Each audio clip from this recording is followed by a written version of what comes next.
ക്ഷേത്ര വാർത്തകൾ നിങ്ങളിലേക്ക് എത്തിക്കുന്നു ക്ഷേത്ര ന്യൂസ്. ഇപ്പോൾ തന്നെ സബ്സ്ക്രൈബ് ചെയ്യൂ.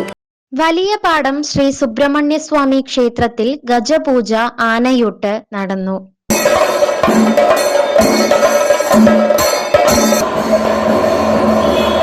ശ്രീ സുബ്രഹ്മണ്യസ്വാമി ക്ഷേത്രത്തിൽ കർക്കിടക മാസാചരണത്തോടനുബന്ധിച്ചുള്ള ഗജപൂജ, ആനയൂട്ട് എന്നീ ചടങ്ങുകൾ ക്ഷേത്രം തന്ത്രി ബ്രഹ്മശ്രീ വാസുദേവ വാദ്യൻ നമ്പൂതിരിപ്പാടിന്റെ മുഖ്യ കാർമ്മികത്വത്തിൽ നടന്നു.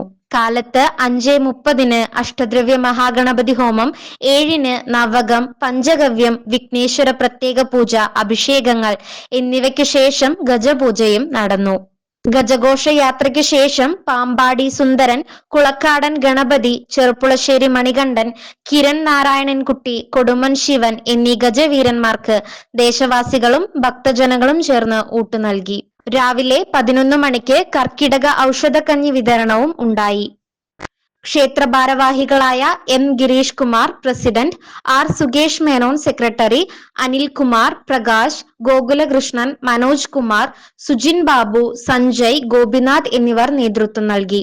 ഓഗസ്റ്റ് 16 കാലത്ത് മഹാഗണപതി ഹോമം, മൃത്യുഞ്ജയ ഹോമം, വിളക്കുവയ്പ്, വൈകിട്ട് സൂക്ത പുഷ്പാഞ്ജലി, ഭഗവത് സേവ എന്നീ പൂജകളും മലയാള കൊല്ലവർഷാരംഭം ചിങ്ങം 1 17 കാലത്ത് ഗണപതി ഹോമം, വിശേഷാൽ ത്രികാല പൂജ, അഭിഷേകങ്ങൾ, നിറമാല, ചുറ്റുവിളക്ക് എന്നീ ചടങ്ങുകൾ നടക്കുമെന്ന് ക്ഷേത്രം സെക്രട്ടറി ആർ സുകേഷ് മേനോൻ അറിയിച്ചു. ക്ഷേത്ര ന്യൂസ്, തൃശൂർ. ക്ഷേത്ര വാർത്തകൾ നിങ്ങളിലേക്ക് എത്തിക്കുന്നു ക്ഷേത്ര ന്യൂസ്. ഇപ്പോൾ തന്നെ സബ്സ്ക്രൈബ് ചെയ്യൂ.